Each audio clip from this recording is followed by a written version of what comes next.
Hi, welcome once again to this episode. It's a Doll's House Tale by Henrik Ibsen. This time around, we're going to be looking at the analysis before we get into Act 1, 2, 3, and 4 in that particular order. So, therefore, analysis. The Helmers house is decorated tastefully, showing they are relatively well off. Nora's happiness as she returns with the Christmas shopping reveals that she enjoys both spending money and doing nice things for her husband and children. At the same time, it will soon become clear that eating the macaroons is an act of deceit and disobedience, as she has been forbidden by Torvald. Torvald's nicknames for Nora suggest that he thinks of her almost as a child or a pet. This impression is emphasized when Nora hides the macarons, like a mischievous child afraid of getting caught. Torvald's parent-like attitude is highlighted by the way he talks to Nora about money, implying that he thinks she is not intelligent enough to be financially responsible.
So therefore, Nora's happiness shows that she enjoys performing the role of a wife and a mother.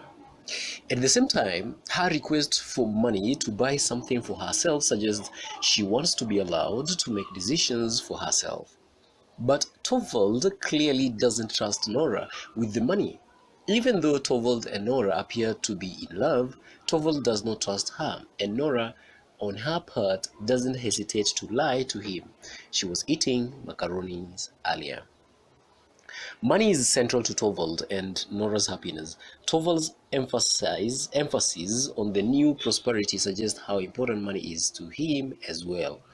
Mrs. Linde has been visibly changed by her life experiences. Nora's happiness in the last 8 years has left her remaining girlishly innocent and naive, whereas Mrs. Linde seems much older. Mrs. Linde's decision to travel alone was unusual for women at the time, and Nora's admiration of her courage suggests a desire for independence. Mrs. Linda's status as a widow adds to the impression that she is much older than Nora.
In this part of the play, Nora is childishly impolite.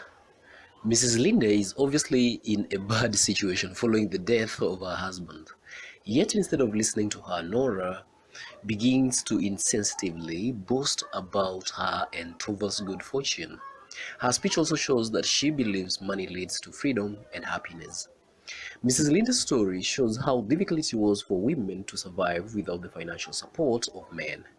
The need for money effectively forced her to marry her husband, and after his death, her struggle to support her family highlights the obstacles women faced in earning a reasonable income.